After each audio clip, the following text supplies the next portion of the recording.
Man, welcome, man. Welcome to Entrepreneur, man. One more time. Basically, we're doing part 3 of the Up and Close with myself. I got Andre Franklin here. It looked like his wife is texting him. I need my phone, but I can't even. There it is, man. You got it. So you sharing it. But anyways, man, welcome back, man. I'm gonna let Dre take over from here, man. Yeah, so for everybody that doesn't know, it's been 3 weeks in a row. We started with the first episode where we got into Eric the young man and learned about him all the way up to Eric the DJ.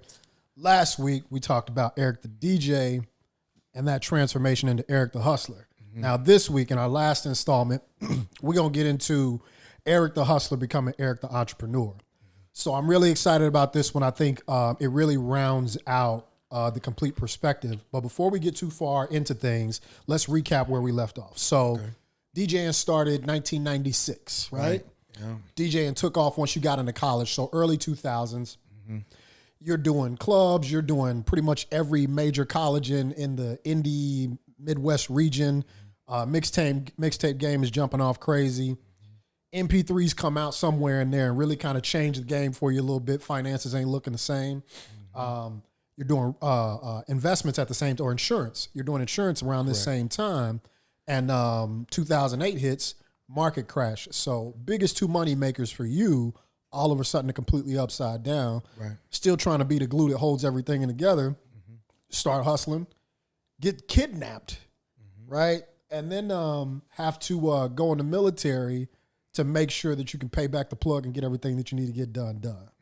Am I still on track? You're on track, baby. Okay, all right. So wanting to get through that pretty quickly so we can talk about now what happens after kidnapping and all this other stuff, right? So you got to go back to work at some point in time. What was your first job after deciding, you know what, I'm going to go to the military, I'm going to pay this debt off. Once I'm done paying this debt off, I'm moving forward. Where did you land for work? So the truth was, man, I was so desperate to just get a job on top of DJing. So I was still DJing. I lowered my prices from maybe charging like $350, $400 to more so like $250 a night. My thing was, lower my prices, DJ every night of the week if possible to really like rebound. Yeah. So that worked, but it was just like, man, I still needed more money. I was like in the hole and I was really just in an uncomfortable place financially. Therefore, I got a job selling cars, bro. I didn't tell you that part. No, I got a job selling cars. That shit lasted 2 weeks. That's why I didn't tell you. So what happened? Man, bro, like, you got to be there like 8. You don't get off till 9. Man, that was rough, bro. So don't get me wrong. I was doing well, man. Oh, my God, Gino Kyle over there, Andy Moore, Toyota. But, like, that wasn't for me, man. Like, it just, my feet was hurting, that shit. Nah. Nah. Okay. So that I resigned. I gave him 2 weeks notice, like damn near after the first 2 days. Like it just wasn't for me, brother. Okay. That wasn't that. So soon after that, man, I got a job at Angie's List though. Okay. So that was a key job, to help me propel as an entrepreneur. So now talk a little bit about what Angie's List does, because the company's been acquired since then. People may not know exactly what they do. What did Angie's List do? So Angie's List is its own community, kind of like Amazon is its own community on the internet. But it's a community where like skilled men and women could post their jobs and their skill sets. So example, if you do lawn and garden, if you were a plumber, if you're an electrician, it was a place for consumers to go find those specific people's, specific workers all across the world. But it was divided by like zip codes. Therefore, if you were working in the 46201 area, you could look at the profile and see where they worked at. Yeah. You could also see their reviews, from other Angie's List members. Gotcha. So it was a private community, kind of like Amazon is. You're a member of Amazon, you could, Amazon Prime or whatever, but you have to pay for the membership. So it's like $10 a month and they had access to you. So that's technically where you found some of the best general contractors between 2008 and 2014. So if I needed a kitchen remodel, let's say, and I'm new to that area, I don't know who to trust. Right. I can go on Angie's List. You can trust Angie's List. And Angie's List is going to have star rated, commented, referral based. These are people I should at least reach out and talk to. But the concept was super dope because then the membership went up to like $30. Okay. You want a membership to get access to these people? Right. That's a certain type of clientele. Therefore, you knew that their work was of upper echelon. Mm-hmm. Now, what I learned there was super vital. Okay. I was selling ads. So I was selling positions on the different pages. So just like Google, you got the front page, second page, third page. Right.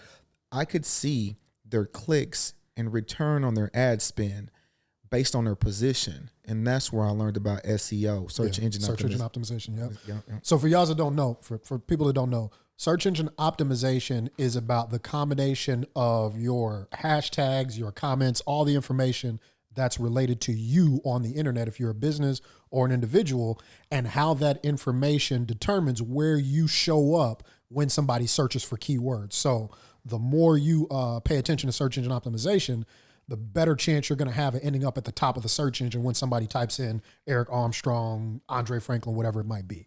So the big key though, and this is still true to today, you know, like the top 3 positions are like the most prime. And the 10th position. There's typically 10 positions on the page. The reason why is because obviously the first one you see, typically like you'd be like, man, it's at the top for a reason. Right. Second one, you know, just compare, contrast. Third, you know, so it goes down, meaning it might be 70% click rate on the first one, 30 or 20 and so forth and so forth. The reason why the 10th one is key though is because you got to go down and turn the page. And there's no ads around it typically. The ads are typically at the top. Right. Therefore, it gets solo exposure as you have to go down and go to the next page. Did not know that. It's backdoor, man. I learn stuff hanging out with you, man, all the time. So you're working at Angie's List. You learned about search engine optimization. Now, at this time, are you still DJing? I was, man. I was. So tell us a little bit about that, right? Because I mean, if you're from Nap, you know the guys you DJ with. Like, these are not. I picked up a controller yesterday and got started DJs, right? These are real people that have really been in the game and deserve some real acknowledgement. So like, talk to us about, you're still in the game at this time.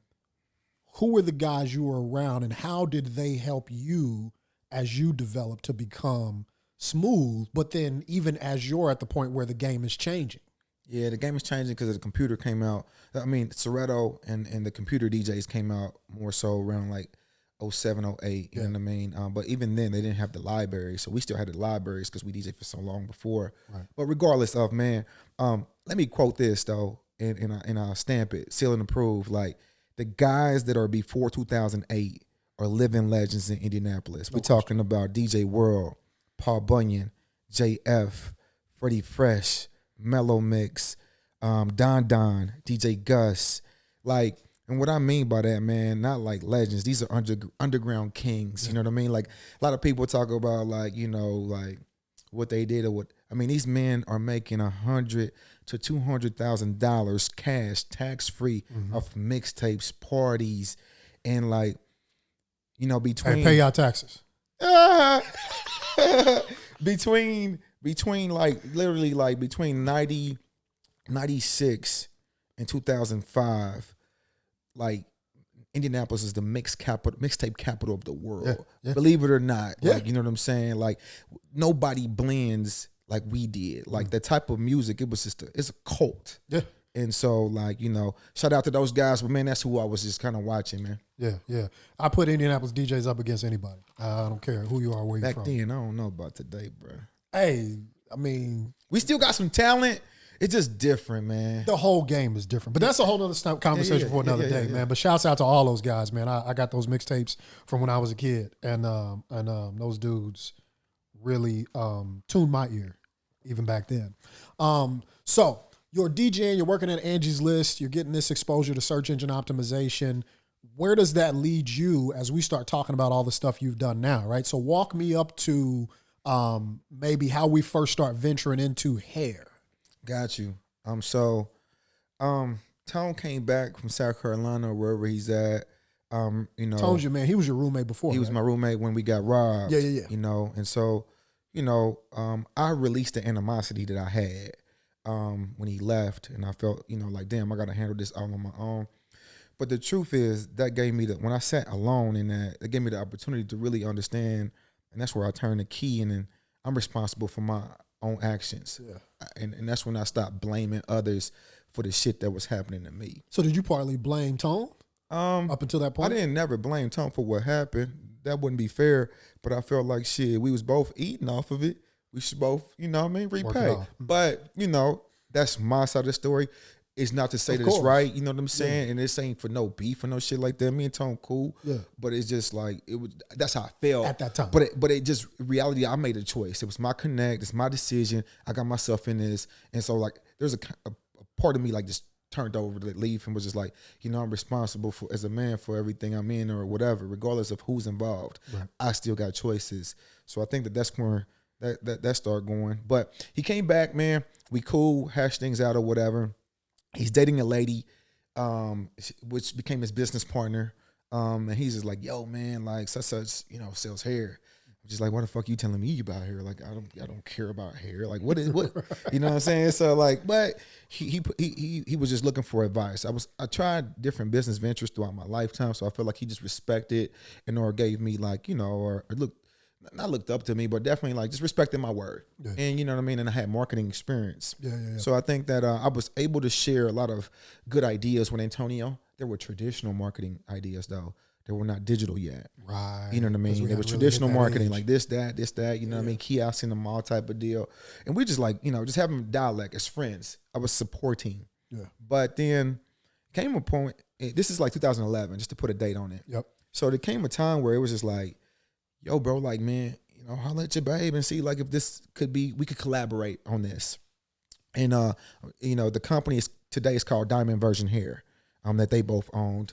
I think they started, like, late 2011. Okay. Like, I want to say October-ish or something like that. Okay. So they launched, my man is like, man, we doing numbers, you know what I'm saying? I'm excited for him. And, after so many conversations, I knew his margins and things of that nature. And I'm just like, man, just geeked for him. He was just like, man, life's changing. This is good, blah, blah, blah. But he came back, was like, hey, I talked to her. It's not going to work because, she doesn't know me. And I respect that too. Yeah. And I'm not really fond of working with your fiance, wife, girlfriend. That brings a different element. Sure. So like, I got it. You know what I mean? I did further research. And I just finally just like, yo, Tone, I think that I'm going to enter the industry. I gave him a text. We talked, you know what I mean? Like, and that's just kind of where that went. Yeah. Okay. So that's interesting to me, man, because it seems like you two have kind of fed off of each other in different ways through a couple of different ventures, right? Which we'll get into the last one here in a minute. But let's stay with the hair for now. So now this is where I get to enter the picture, right? Because this is around 2011, 2012, 2013, somewhere in there. I don't remember exactly where. But I saw you somewhere. I don't remember where we were, but I ran into you. I was glad to see you. And I was just asking, like, hey, what you up to? What you doing? And he was like, man, I'm finna start selling hair. Or it was either that or you were like, you had just got back, I think, from out of the country, just figuring it out. You were either getting ready to go or coming back from figuring it out. I had never heard anything like that. Mm-hmm. And I had been bald since 8th grade, so I'm like, hair means nothing to me. I don't know what we're talking about. Hey, Ziggy asked about that shit. He was like, man, Dre bald or he got hair? Like, hey, yeah, I must put that in here. Like, I was like, man, go look at that nigga, man, one more time. Yeah. So you got hair today. So look, so I started cutting my hair off in 7th grade. My brother used to be my barber, and he messed my head up one day. So he had to cut it all off because it was like, man, I can't go around here looking crazy. Found out I had a decent shaped head. And that's what you thought. That's what you thought. Okay, man, keep going. My head is beautiful. You right. Yeah, I know. Right. Yeah. So ever since then, like I cut my hair. So it's funny, man. It's you can tell how long somebody's known me by what they think my head looks like. Mm-hmm. Like, cause people be like, I'll cut my hair. Like if I cut my hair tomorrow, some people that just started knowing me over the last 10 years be like, you look so different without hair. And I'm like, not really. Not really at all. But yeah, no, I was bald for years. I mess people up because they'll think, especially as an adult, people think you don't have hair versus you elect to cut it off. I mean, hey, bro, I mean, hey. But yeah, man, I've been shaving my hair for years and just started growing it back. But anyway, when I ran into you, you were either getting ready to take that trip or you had just got back. And it blew my mind. Like, first of all, that you took the trip and like I got the impression that it was solo, like you just went out there. Got you. But then that you were in that space, not even that. What I want to ask you is, tell me some of the feedback you heard when you were telling people what you were getting ready to do. All right, so let's go back. The trip is to India. Right. I don't want to get into that thing, yo. Okay. I don't want to get into that right away. Okay, but that is the trip, though. It is. Okay, so when I first started telling people, so it was just like, I ain't know shit about here except for what Tone told me. You know what I mean? And so, like, my guy getting bread, like, I like it. Shit, it didn't work, but, you know, like, let me see if I can make the shit shake myself, too. Yeah. So I've been saving, trying to get a house. So I got, like, 10, 15 bands. I'm working, I'm DJing, I'm in the military, all the above. And so basically, I had a fiance at the time, you know what I'm saying? And we lived together. And so, like, I was just like, she was like cool with the thing, with me starting it. Yeah. She was just wanting to make sure that Tone was good with it. You know what I'm saying? I think Tone may have felt a little bit indifferent than I, and fair enough. You know what I'm saying? But I thought I did the right thing by communicating it. But, you know, he still has the right to feel how he feel. Yeah. So anyways, man, I'm telling the ladies I'm cool with, man. Like, yo, man, I'm about to start popping off some weave. I'm about to like really like sell some weave. And they're like, fuck wrong with you? You know what I'm saying? They laughing. They like, Eric, be serious, Eric. Right. Like then they're like, why, Eric? You know what I'm saying? They that's Siri. But anyways, so like they really won Siri session. Yeah, but they really didn't really like think it was just like about to pop. You know what I mean? So like I'm asking them because they're hairstylists, right? They're around all of that. Yeah. Right. So like for me, it's just like I need to distinguish between good and great. Yeah. You know what I'm saying? And I need to like really like learn about the product. So can you help me? You know what I mean? So they laughed, you know what I'm saying? I ordered some samples and stuff like that, brought it to them, and they would just giggle. They'd be like, I can't believe that you're really doing this. Yeah. Like, something's wrong with you, bro. You know? And so, like, it was a joke, you know what I mean? It was really a joke to a lot of people. Yeah. Is like, they didn't take it seriously. Yeah. You know? So then from there, right, how do you get from I'm trying out hair samples to I got a fully functioning website? Like, that costs money. Like, so had the fiance, and she was just like kind of cool with it at first until the expenses came. So shout out to Matt Filer, man. Matt gave me a site that was worth $500, and we ended up making like $6 million with it. So like, he is that dude. You know, Matt is the truth. Shout out to Matt. Yeah. So Matt was my graphic designer for parties when I was DJing. So then it came down time to where like I was like, man, we're sampling stuff, but like let me really get to the root of this. And at Angie's List, a guy seen me researching it. So I'm like working on the computer. So you're researching hair? Okay. And he passed by. You got the dual screens and shit. And he like, hey, bro, what you doing? You know, he thinking I'm down there on some like about to be flamboyantly gay out here. Oops, excuse me. But you get what I'm saying. Yeah. He think I'm about to like be doing some weird stuff out here. And I was like, nah, bro, I'm about to start selling some weave. He's like, I got something for you. So the next day he brought me a movie, a DVD called Good Hair. DVDs are discs that you insert into a DVD player. That DVD player is hooked up to a TV, and you can watch the movies or the footage that's on the disc. It's how we used to watch movies back in the day. Yeah, so he gives me the DVD, man. I watched Good Hair. It's a Chris Rock documentary. It tells you the process from beginning to end of how hair extensions are created and brought to the U.S. Mm-hmm. So, like, man, I watched this shit, like, no lie, like 9 times. I knew every character name. I knew everything. And so, like, at this moment, Alibaba was invented. You know, it's called AliExpress at the time or some shit like that. And I started trying to research their names on there. I couldn't always get them. But I DJ'd at the Six Lounge, and there was this Indian guy named Vin Diesel. Vin would always tipped me well. He was a doctor. And I finally went to the 6 and I was like, yo, Ben, where you from, B? He was just like, New Delhi. I was like, oh, I need to go there. Yeah. And, you know, it was like November. He was like, well, I'm going to see my family for Christmas, December 5th. I was like, it's okay. I'm going to get my visa and I'm going to come with you and spend Christmas with you. So long story short, man, when I got my visa, he gave me a driver and a translator. He met me when I got there and he introduced me. And those guys really drove me around on a manhunt for 14 days to find everybody in the movie. Wow. And so found everybody, came back, and then like it was great, but I didn't find what I would call that white girl at that time. You know what I'm saying? I didn't find that white girl. So like I was like, okay, I gotta do the same shit, but I gotta go to China now.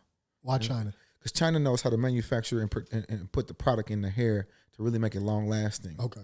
And they know how to put it in patterns and all kind of shit. So the raw material comes from India. Yes. Goes to China. Auction to the Chinese. Processed in China. Yeah. Shipped around the world. You could go there to the auctions, but you got to have that big bag to really get in. So I did the same shit, man. A couple months, went to China, man. And, you know what I mean? My second connect, I could just feel the hair. And I was like, oh, my God, that's that white girl. And so I came back, man. You know what I mean? And by now, it's like February. We incorporated the business. Matt made the website. February 2012, right? Yeah. Okay. All right. Incorporated the business. Didn't really understand everything. The PayPal hookup, the whole nine, man. And so we launched May 26, 2012. And how did you do? First month. So, excuse me. It's a backstory to this shit. I know. So I'm literally about to like get some models to model my hair. So look, y'all got to understand this. This man knows how to interview himself. So he'll jump on you. You got to pull him back. We gonna get to that, brother. All right, my bad. Yeah, I apologize. We good. See, I say I'm sorry in public, yo. But no, so build it up for me. Well, build it up with me, right? So you do your first month. How does it go? I did 30,000 the first month. First month. How in the hell do you go from I don't know anything about this to I've been out of the country and understood the shipping and the manufacturing processes to doing 30,000 in your first month? So I sought out the most popular hair extension models on YouTube to model my hair. Why did you think that would work? Because that's kind of like I seen Antonio have a couple on his website, and then when I was doing my research on other companies, they were leveraging them. Okay. So that's where, you know, I was like, well, if that's what's working, don't let me fucking reinvent the wheel. Yeah. But they're getting just like great ones. Let me get the best. Okay. So, yeah. So who'd you get? So her name was Tierra Monet. She was the coldest. Yeah. At the shit. Was professional. Had the voiceovers. Everybody else was cool, but they weren't quite Tierra. Yeah. So, you know, I mean, I turned on my Bob voice and composed this great email and shit. Is that your alter ego? Yeah, my Bob voice. You know what I'm saying? I can't be talking like slang. Yeah. So, man, I sent this email out to like 10 of them. You know what I'm saying? But she was number one target. Yeah. So everybody was like $500. The ones that answered. A lot didn't because I didn't have a reputation. Right. When they researched me, there wasn't too much background. Sure. So it was like I was trying to disrupt the market and pierce. So she answered. And I was like, why did you answer? Because I know you did what they did. She was just like, I wanted to start my own hair company, and I was going to call it Her Hair by Tierra. So, like, it was just like, you know, just the vibe. And she was like, man, I'm going to mess with this because this is a coincidence. Yeah. And so, man, basically, she hit me for $900.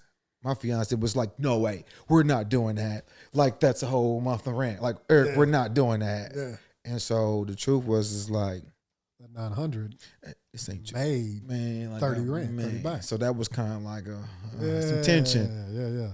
Man, I did that, man, and that was the result. That's how you got the 30. Okay, all right. So now we rocking and rolling. Her hair company is a real thing.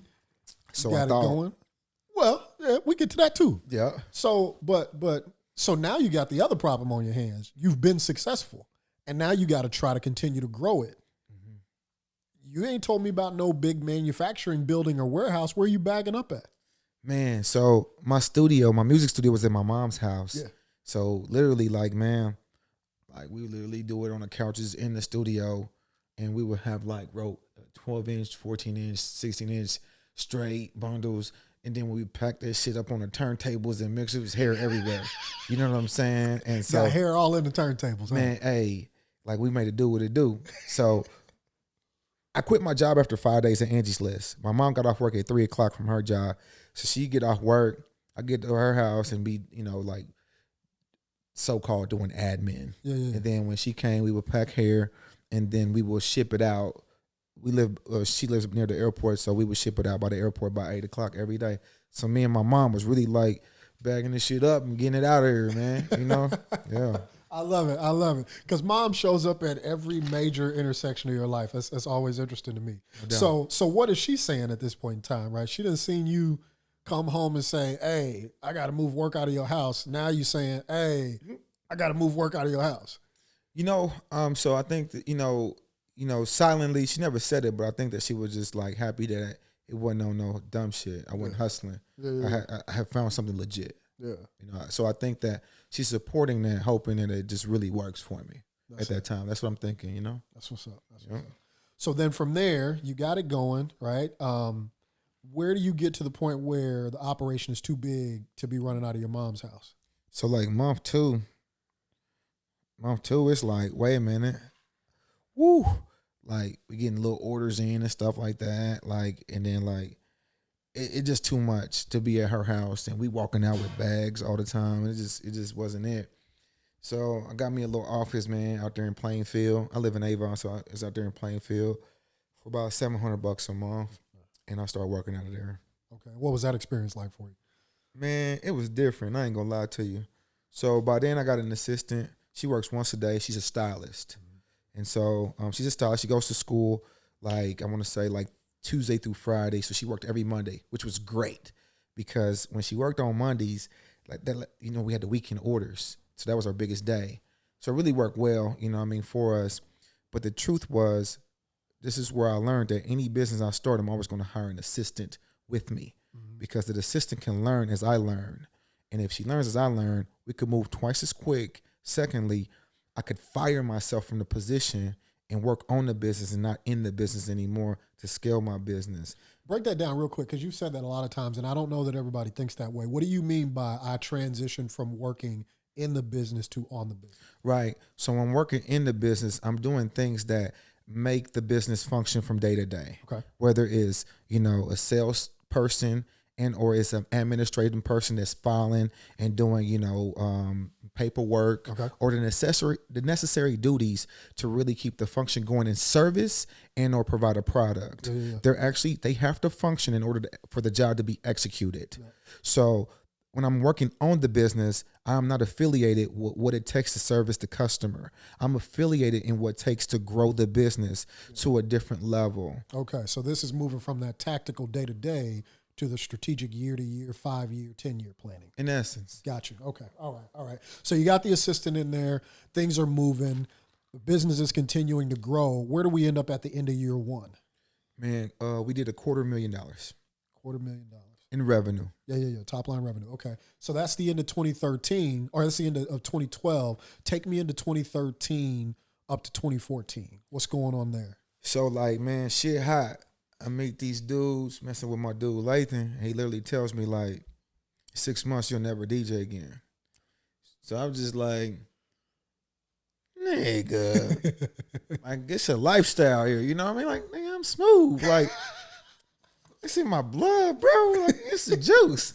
And he's just like, I hear you, but you're going to make $1 million next year in revenue.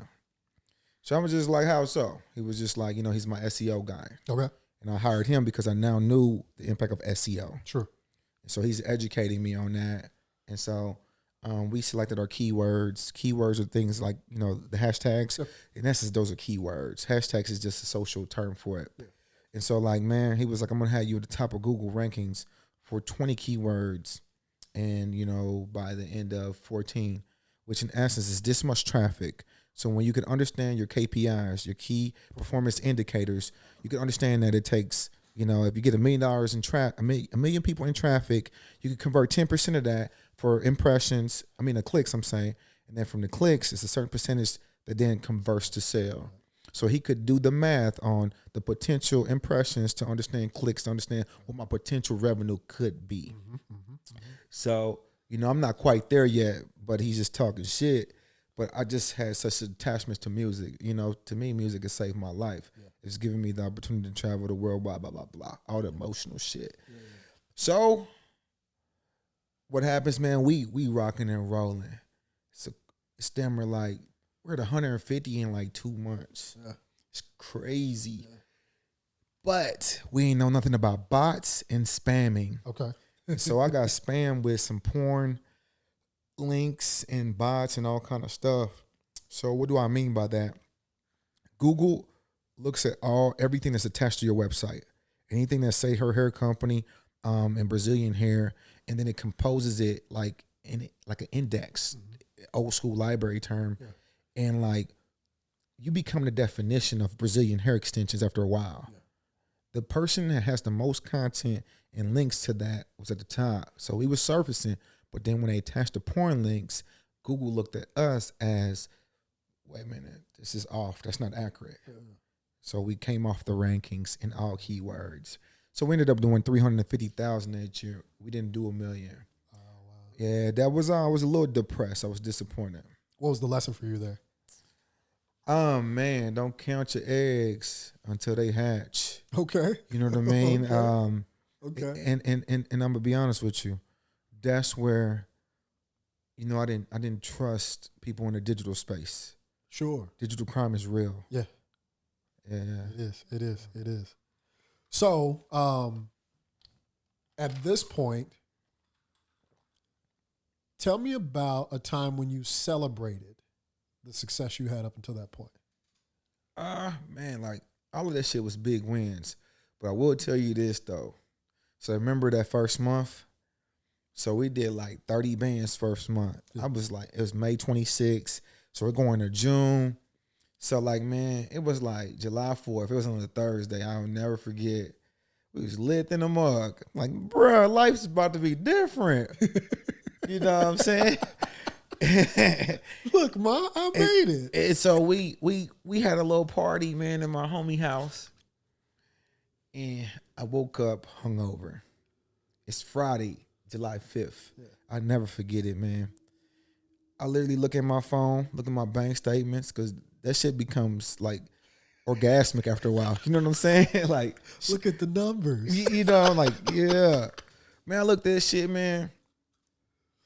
They withdrew $10,000 out of my account for chargebacks after my first month.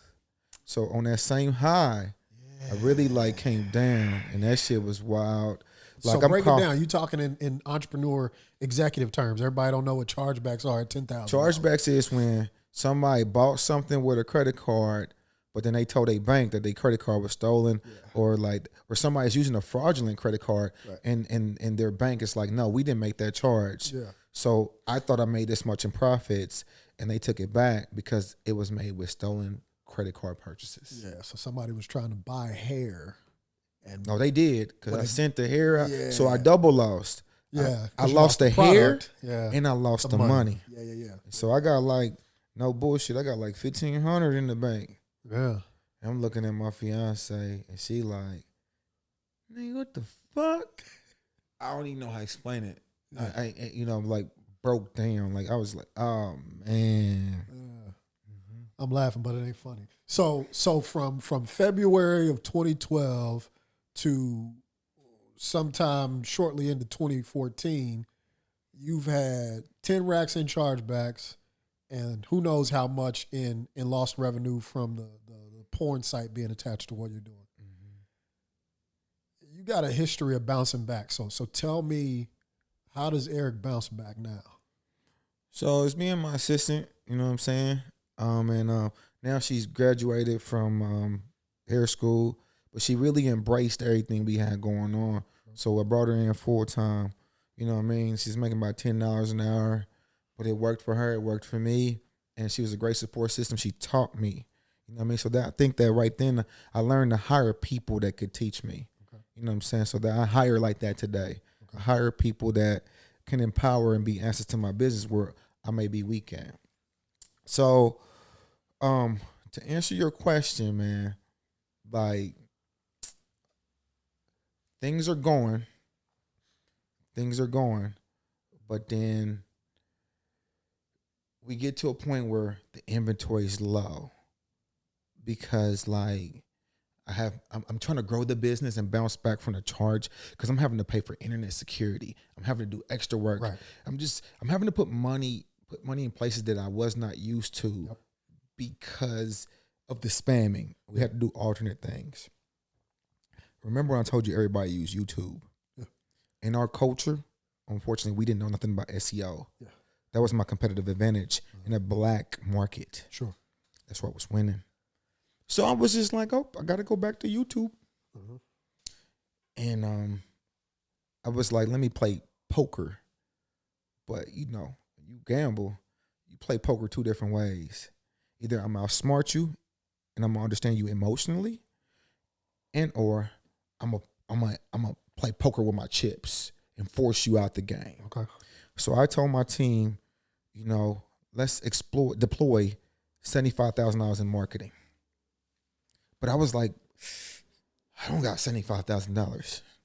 So that's when around that 14 time, I was dibbling and dabbling and learning about real estate. Okay. And I learned how to private money lend. Okay. To private money lend is to come to you and say, hey, my name is Eric. I would love to borrow $100,000 from you and I'll give you a 10% return in 6 months. Yeah.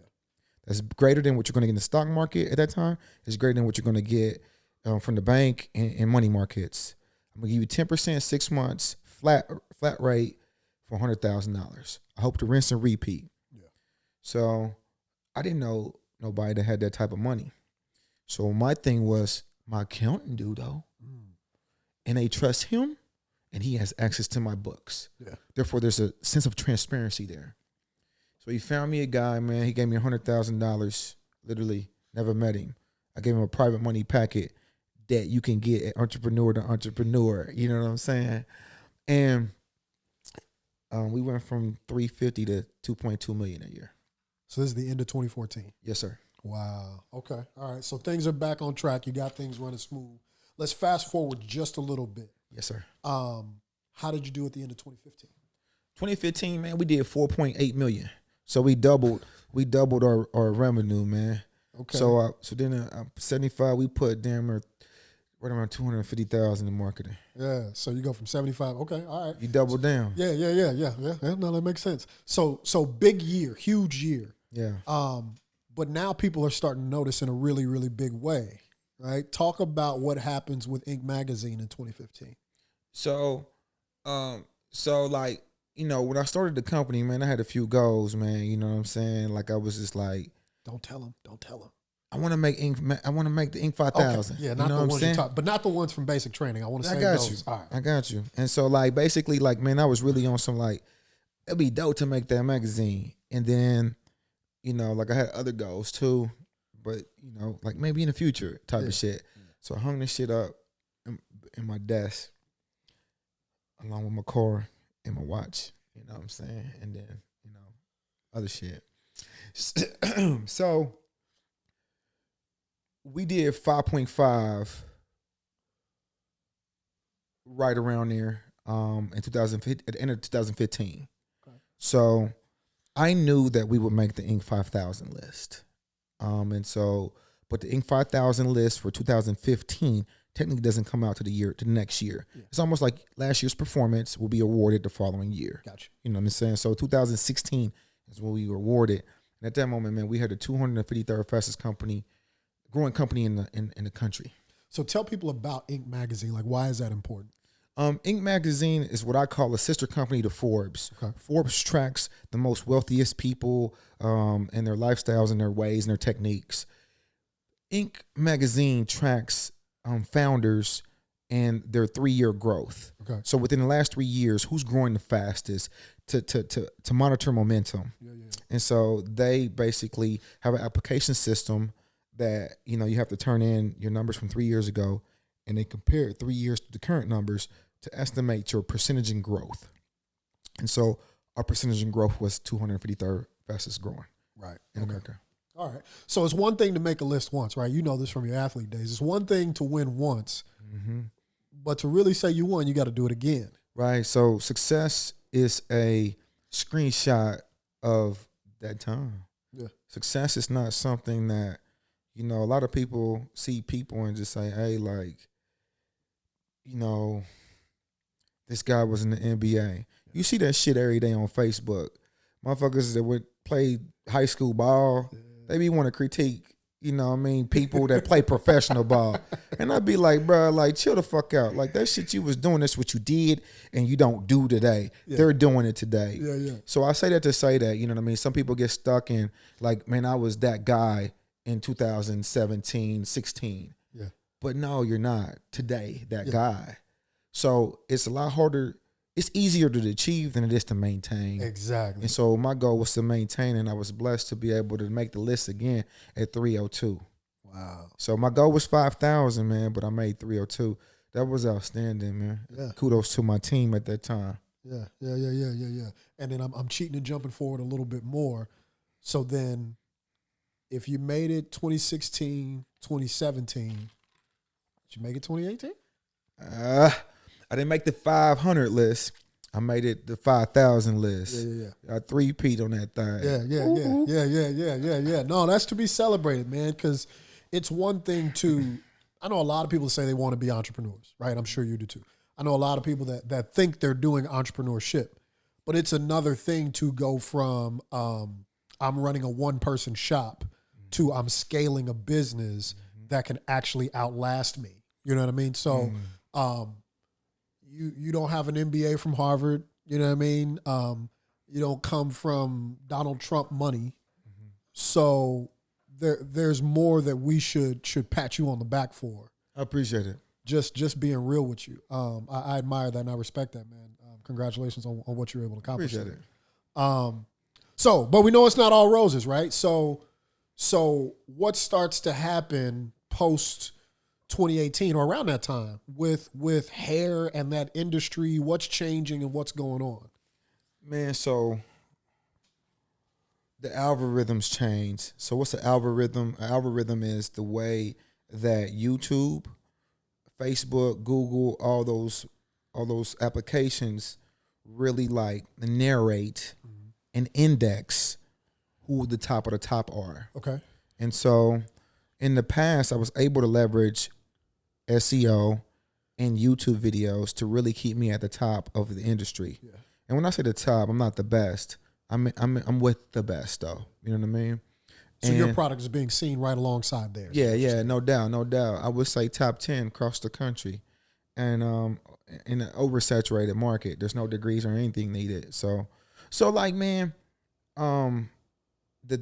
it changes because they're seeing that too many people are earning free money and not paying to earn the money. So things change more from being you getting so many YouTube views. You know, you're getting models that are getting 100,000 views in 3 days, to where now you're having to pay for marketing, and that's where pay-per-click marketing like came into big play. Okay. So instead of paying for SEO, Google acknowledged that other third parties are making money by SEO. Right. We're not getting that money because they're not hiring Google to do SEO. Right. Let's make them pay per click. So make them pay for their position. Therefore, we get that money, take that away from the third parties, and we can monetize off of it more. So that changed. So pay-per-click made it to be where if you spend $1,000 a day, I spend $1,000 a day marketing, we're even. We're going to get the same exposure. Yeah. I no longer could dominate with YouTube and having the best YouTubers. Yeah. Because they put less value of that on the quality of the production. They put more traffic on paid ads. Yeah. So that's where things changed, man. Okay. Right around the end of 2018, man, and that's when I got sick. Yeah. So tell us a little bit about that too, right? So you got sick for real. Yes, sir. Tell us the name of what what the sickness was that you had and the process you went through to actually even figure out your own diagnosis. Yeah, man. So I had what's called dissecting cellulitis. Yeah. And I also had E. coli at the same time. Oh wow. So like the medicines that work for E. coli, I couldn't mix them. But the truth is, they didn't know I had dissected cellulitis for 10 months. Right. Because you're going to different hospitals all over the country. So I was going to like IU, that's my regular doctor, and I was going to their hospitals and shit. But like I'm just like I go from looking normal, bro, like suit, fresh, you know what I'm saying, like doing me. Yeah. All of a sudden I started getting like cystic acne in my head. Yeah. You know what I'm saying? Like I'm getting like pus bumps. I'm going to Pacer game. I'm literally like, leaking and shit. It's wild. I'll go from like 160 to like 130 in like 2 months. Yeah. I'm weak. I'm fragile. I go to the doctor. He's like, man, like, I don't even understand how you're like living. Like you're like deficient in like 11 categories.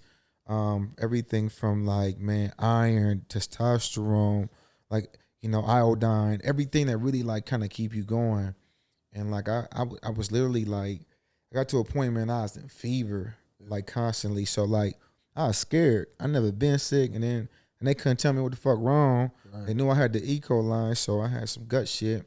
But that year, I've been in like, China, Dubai, Bahamas, just different places. I was always going. So we didn't know, man. But it's just like going out of control, and I cannot control it. It's painful. It's embarrassing. I was depressed, bro. And so like my mom is concerned, and that kind of like made it worse. I'm in a toxic ass relationship. So like that shit going down. The algorithm changed. So I went, I lost about $2 million in revenue that year. Wow. So I'm blaming myself because I'm like not infused in the business. I'm not getting education. I'm not transitioning with technology. So I'm like shitty, you know what I'm saying? And then and then I had some shit happen here, man, at her hair. Yeah. Mm-hmm. So you're sick. Who's running the company? So my COO at the time, which was my assistant from when we first started, she became a COO, man. And I pride myself on this because she went from making $10 an hour to right around $71,000 a year. That's awesome. Yeah, so I pride myself. I didn't have one employee for over 2 years that made anything under $32,000. That's all right. As a small company, like I prided myself on that because they made that shit go too, though. You dig? Yeah. I had a vision. They executed that. So I regardless of the separation, like it was. I got to give respect to respect's due. Yeah, yeah. So how is the business going? Because I mean, a lot of times you hear when the visionary that first puts something together steps back, things start to fall apart. Yeah, but you know what I'm saying? Like, I pride myself in being able to empower. I'm very transparent, and I will teach you everything I know directly from my mentor. So there's no third party, therefore that I can empower you to function. And remember, I told you when I first hired my assistant, she learned as I learned. Therefore, I could fire myself. Yeah. So the only thing she needs is confirmation, which I call my signature. Gotcha. Okay. All right. So then we're here because in our conversations, we talked about entrepreneur to entrepreneur and letting people know more about who you are. So we've covered all this ground, and I'm wanting to tie closely together what we've talked about up until this point, because her hair company is still a functioning and thriving business, but you're spending your time building this other world, right? So how do we start to make that transition? What's happening with Erick where you see, I got her hair company, but I'm flirting with this other thing over here. Talk me through how that gets going. Hey, bro, we ain't talk about this part. You throwing new shit in here. You told me you wanted me to interview you. Let's do it. All right, so, let's go back a little bit. Okay. Jeremy was my running partner. Uh-huh. You once asked me, it was just like, yo, y'all boys got fast. Y'all boys got really strong. Yeah. Jeremy was that dude. So, like, I was just like, I'm that dude. So, like, every day it was a race at practice. That's why when it became a real race, I was more than prepared. So, in essence, between me and Jeremy, a knife sharpened a knife. Gotcha. I think this parallel to what you see with Antonio. Sure. Antonio at Diamond Version Hair made me a better entrepreneur, and I made him a better entrepreneur. Despite all the bullshit that people hear, he got better because I got better. I got better because he got better. And before you knew it, we was really on top of an industry. You know what I'm saying? Because if we done more together, I agree, we can do it. He know it, I know it. But at the end of the day, that's why, you know what I'm saying, despite all the bullshit, I love him. Yeah. You know what I mean?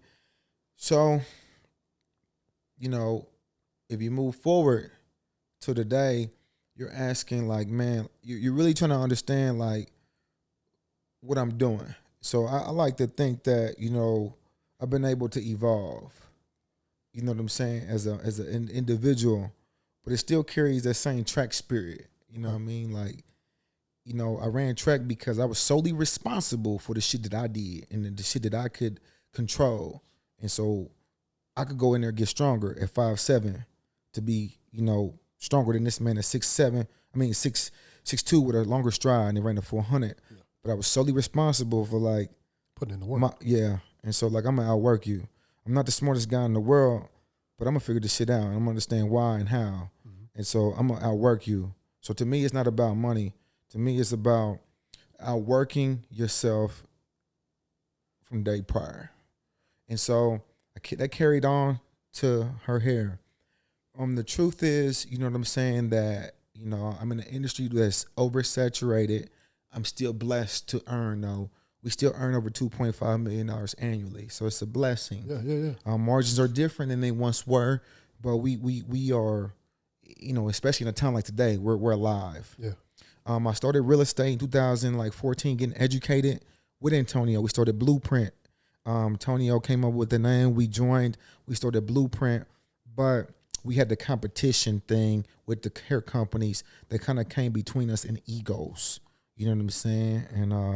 And so it just was the best thing. Plus, although very, very ambitious, we had different end goals. Okay. And so that came there. So here we have our success. Today, anytime that you go into business, I would tell you as a peer that you should go into business with the goal to sell your business. You know, and if you don't, you're not gonna really go far. So I'm in a position to where I hope to sell her hair company to my team. Gotcha. So that's one. Right. Two, Sandcastle, and my strategy as an investor is a buy and hold. So I have 18 properties with a goal to get 100. Okay. The reason why I want 100 is because I want a certain level of income monthly to be able to just to carry on forward. Yeah. And so that's that. I flip a little bit, wholesale a little bit, buy and hold a lot. Yeah. Now, today you're talking about where is the entrepreneur fit here? Yeah. The corona came. I've always wanted to teach. I teach people like Ziggy and other people all the time. I don't mind. I love to do it. It's just natural. But the truth was, you know, it gives me a ability to, you know, to be a philanthropist and give back to a culture that's illiterate to a lot. I understand. Nothing against our people. It's just that I want to be able to information's been withheld. Yeah. And I've been able to penetrate. Yeah. And so to give back is just an opportunity that feels good. Yeah. Two, though, the truth is that I'm trying to consolidate everything I do. Okay. And, you know, this is game for entrepreneurs out there. The model to get rich is no longer per item. Okay. It's the subscription model. So getting people to subscribe to. Yeah. It's the residual income. So you work on acquiring the sale, but you really work harder on retaining. Okay. And so entrepreneur to entrepreneur is based on a subscription model. Gotcha. You know, that I have knowledge that you're going to need. People want mentorship. Right. So if you're subscribed to mentorship through your path of success, you know, I will benefit, you will benefit. Yeah. I get the gratification of giving back, yet monetizing. Right. So let me back up and slow walk some of that, right? So it's you got her hair company, it's doing what it's doing. You start looking at real estate as a way to invest. No. No. That's my retirement plan. Okay. All right. As a retirement I was making too money, bro. I ain't jacked off, got a Benz, couple Rollies, and some other shit. So you done most of what you wanted to do from that perspective. Yeah, it was time to really understand my why. Okay. And really apply myself to my why. Okay. So like that's where Sandcastle really I'm applying my why. My why is to be able to teach my children how to invest as they still live. You know what I'm saying? I live. Yeah. But you still gotta like pave it forward. Mm-hmm. And so as I live, I still pay it forward. Right. You know, example, every 10 houses, I get a new rollie. If I get married, if my kids talk shit, I've still empowered our family. Mm-hmm. And I still, you know, I only get one life, so I still get to enjoy that too. Yourself, yeah. So it's the way I create balance. Gotcha. No right or wrong to it. That's just my way. Okay. All right. So we got her hair company going. Now you're working on your retirement plan. Talk about how much you invest in just learning about the real estate game and what you're doing. Hey, boy, you on this shit. So like, man, like. And I mean just hours, right? Like how many hours out of a year are you spending just learning to get from 2014 to I got 18 houses? Yeah. So I probably, no lie, I probably spend 2 months in class a year. Yeah. You know what I mean? Just learning, right? And I probably pay every bit of like $60,000 a year in education. Just to learn and stay up to speed on what you're doing. So whatever I don't know, you're going to figure it out. I'm going to pay to learn it. There you go. But this is what I told you off the camera. Yeah. That's my entry to the yacht club. Talk about that, because you bringing that in, so you got to explain that now. So like, Dre said, "Yo, bro, you done taught me some shit." So I was like, "What the fuck you talking about?" You know what I mean, and you said, "You taught me that I was spending," and quote me if I'm incorrect. Yeah. I'm spending more time in places that I could, in the wrong places. Yeah. I'm spending more time in the wrong places. Yeah. And then could you explain that to them and I'll follow up? Yeah. So what I was trying to say is Erick's taught me that I've not invested my time and financial resources in areas that I need to. So by day, I'm a technology professional. And I was pointing out, I've gone back and gotten a degree in business. I got my MBA. I've done work in the nonprofit space to give back to the community, but also learn what it's like to deal at the executive leadership level. But I've not doubled back since 2007 when I got out of undergrad and really focused on what's happening in technology, where are the trends going, right? Mm-hmm. So just hearing you talk about annually, I make it a point to spend this much time in training really helped me remember I got to make sure that I'm doing that going forward. Dope. And so for me, it's a little, this is might be different, bro. I don't think we talked about this. Good. So today is the slowest day of our lives. We still got 24 hours, but everything's moving faster in that 24 hours. So let's look at it like this. Simple. You got Android phones, you got iPhones. Android phone came out with this bullshit.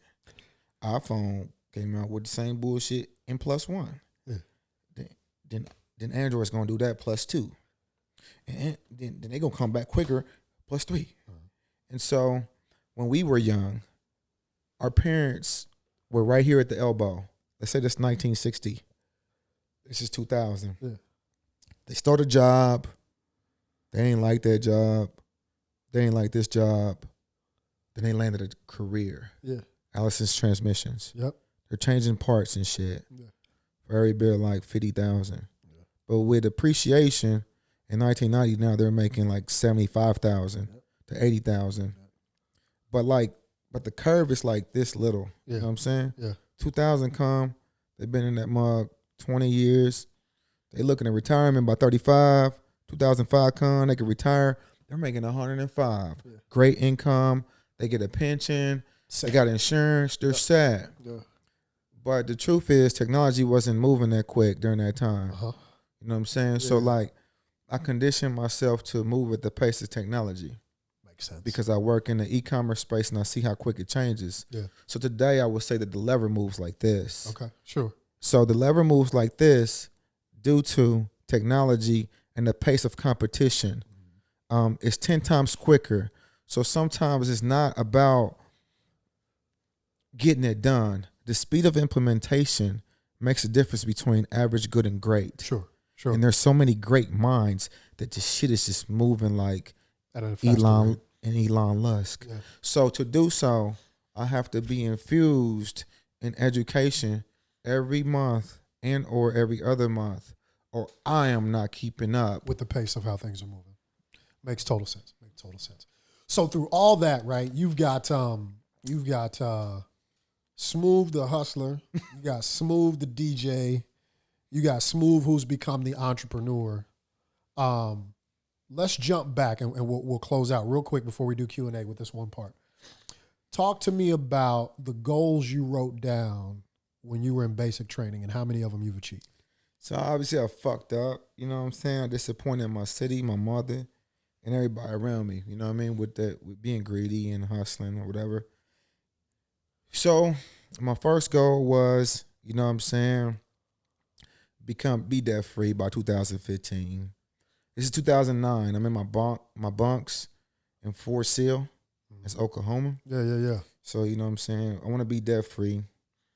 I want to buy my mama her home by 2015, just because I just kind of knew that my mom wouldn't be able to retire based on her income and her challenges in raising me and my sister.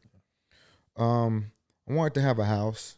I didn't have to be paid off. I just wanted to have a home. I wanted to put 2 offsprings into the world debt free at the age of 22. So meaning my 2 daughters, you know, through college, debt free, no kids. Yeah. And I wanted to make $100,000 annually. So those are my goals when I was in basic training, and I have them on a piece of paper in my desk. Yeah. How many of your goals have you achieved? I hit all my goals in 2017. Congratulations. Yep. I bought my mama house in 2018 for Christmas. You know? So I couldn't wait. I was in that motherfucker like damn December 24th. Here's a check. Pay this shit off. Yeah. That's dope. So let me try to put a bow on this part of it before we get into Q&A. Why is this thing important? When we started this 3-part series, we talked about the importance of being vulnerable and letting people see more than just what you know from your years of execution, right? We talked about the concept that people don't care what you know until they know that you care. Mm-hmm. Part of letting people know that you care is sharing how you got to where you are. Mm-hmm. So for everybody out there in the social media space, please take away from this that this is one person's journey from Panama to America and to a level of success that I think we can all say is well worked and therefore well earned and something to be admired. The other thing that I think we need to take away from this is we can learn a lot from cities like Houston, from cities like Oakland, California, from cities like Atlanta. The Black community in those areas are places where you can make $1 million just amongst your own people. Definitely. I think Indianapolis is on the verge, I should say Naptown. I think Naptown is on the verge of becoming one of those cities where Black Naptown can financially support itself, but it means being willing to hear these types of conversations. And then the next time we see Erick out in public, encouraging him in what he's doing, supporting the businesses that he's running, seeking advice. All of those things have to work out in order for Indianapolis, the bigger picture, for Naptown to really grow to be a thriving Black Mecca in the Midwest, because we don't have one, right? Mm-hmm. Detroit is a whole different place than it was when we were kids. Definitely. Chicago is always going to be Chicago, but that's basically New York in the Midwest. I'm not talking about that. I'm talking about that city that has all the talent and the potential in the world is just not working together. And I think more of these stories are important because you touch so many aspects of life. You touch music, you touch military, you touch entrepreneurship, you even touch being an employee for a while, right? All those lessons, though, coming together to build something that's your own and having it be successful is amazing, man. So I applaud you for your story, and I applaud you for your transparency, man. Thank you for spending the time. I appreciate it, man. Hey, real quick though. Yeah. While you got all like, boy, that was a great outro. I need you to tell the people what's the difference between Indianapolis and Naptown. Like, yeah. Tell us. So it's funny. I literally just had this conversation with my mentor. So my mentor, super successful executive, she lives in Indy, right? So beautiful home in Geist, right now is in Florida. And we're talking about disparities in the two communities, right? What's going on with Black Indiana and what's going on with white Indiana. We're talking about policymakers. We're talking about poverty. We're having all these conversations. And these interactions bring us to a point where I can talk to her as a kid from 42nd and Post Road who moved out to Geist, who rubs elbows with executives in the city. So I've had to learn how to navigate being in the projects, also being in people's houses who are members of Ronald Reagan's cabinet. So you got a Bob voice too. Okay. Oh yeah, I definitely got a Bob voice. Okay, cool. You was laughing at me, but you got a Bob voice. Because you said it. It wasn't that you had one. It's the way you described it. I'm not ready for that. So this is something that I shared with Eric over the phone, just this concept of Indy and Naptown, right? It's white Indianapolis lives in Indy. Black people in Indianapolis are from Naptown for the most part, right? It's Long's Bakery is a demilitarized zone where both groups can show up. That's facts. One group drove there in a Mercedes-Benz. Yeah. The other group walked from the house 2 blocks down the street. No doubt. Right? Howellville, USA. One group knows the story of Indiana Avenue. One group knows about the Broad Ripple games. One group knows about Soul Fest, right? One group knows about hooping at Dewberry Park. One group knows all these things I'm talking about very, very well. To another group, I just spoke a completely different language. 100%. If I just spoke a different language, you're from Indy. You're not from Naptown. That's real. That's real. So that's the difference. All right, we done in this thing. But man, fuck it, man. We gonna do a bonus. What you got? This bonus part, you got questions. Yeah. You got questions. So fuck everything else. Before we've had dope podcast sessions with Ziggy and shit, you know what I'm saying? I appreciate you putting him on game. Yeah. Hey though, but when we get out this motherfucker, Ziggy got some shit for you. Cause he was just like Scott Storch all messed up. So he's ready to talk producers with you, bro. That shit took like 2 hours out of my evening, you know what I'm saying? I had to go wake up and work on a body by Eric tired. All right, so here we go though, man. We really about to, like whatever you want to know, man. Yeah. Like uncut. Free questions. Let's do it. What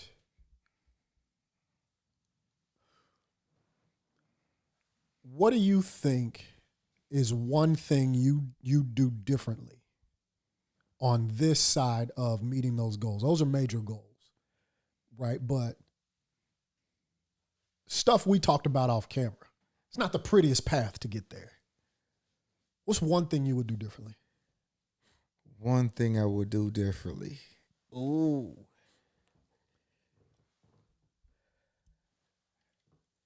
Shut the fuck up and listen more. Sometimes I respond or react to negativity too quickly that I don't give myself a chance to understand it. And I fucked up relationships by not listening. Yeah. So shutting the fuck up and listening. Okay. You talked to me off camera, right, about the importance of male role models and the male figures.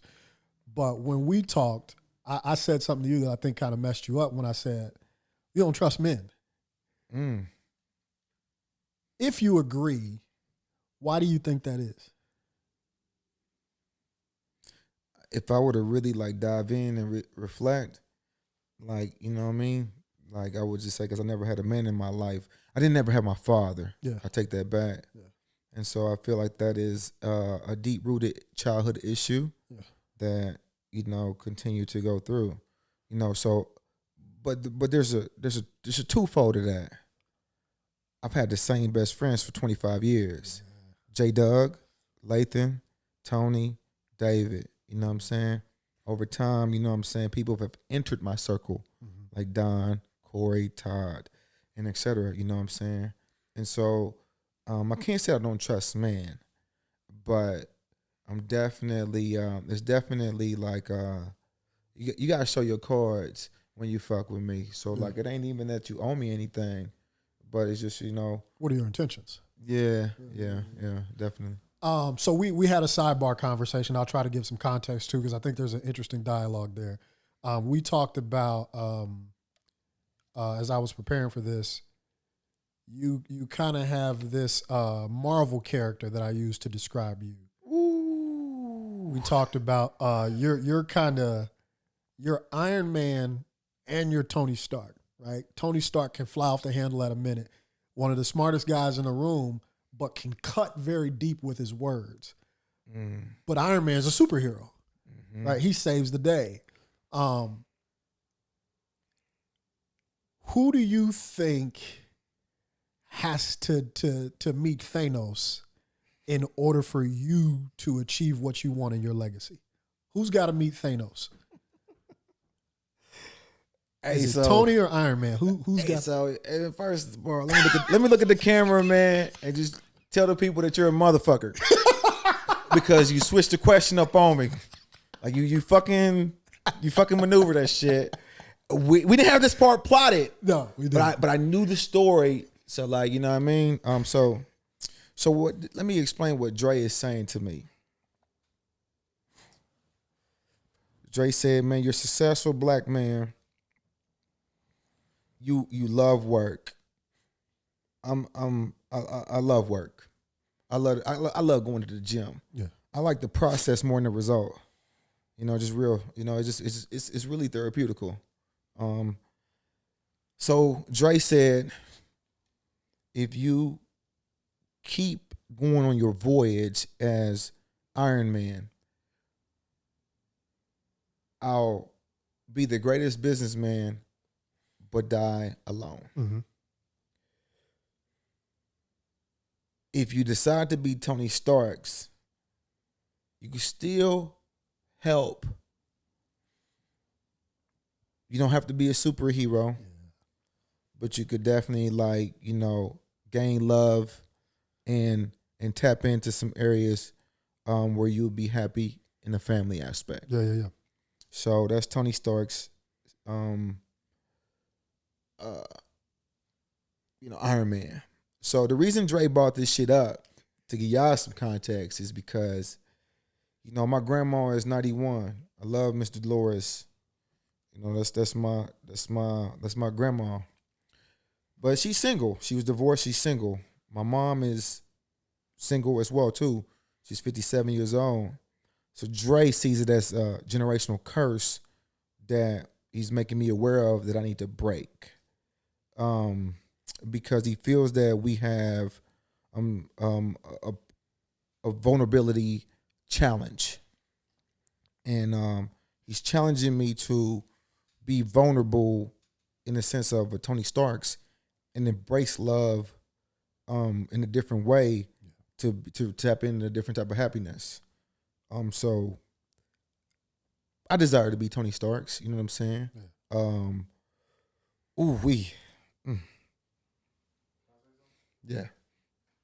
So, you know, Tony Stark's dad did the same thing that Tony Stark did. Mm-hmm. He didn't give him the father figure that he wanted. Yeah. And he ended up dying in the lab. Yeah.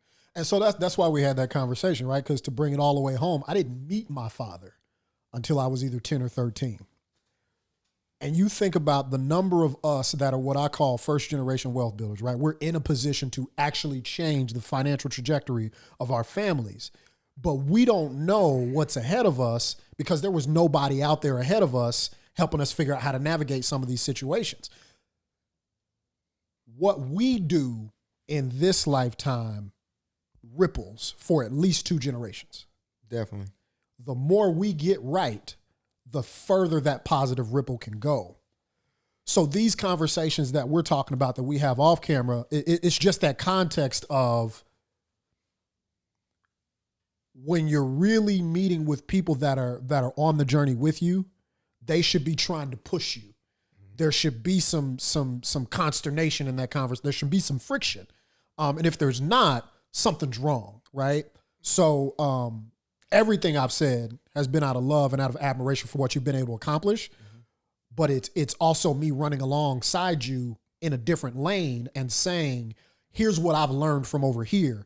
Take the best of what I got. Take the best of everything I got from what I'm doing over here and figure out how to apply it. But once I throw it, I'm going to hold you accountable because I want you to do the same for me. No, but that's it. That's it. Got you. Yeah. So we got all the way there, man. I don't think we need to do too many more questions. You can't handle much more of this vulnerability. Hey, it's tough, man. It's tough. You know, that was so that's why you here. Yeah. Just to tell the people, a lot of people be like, why you? Yeah.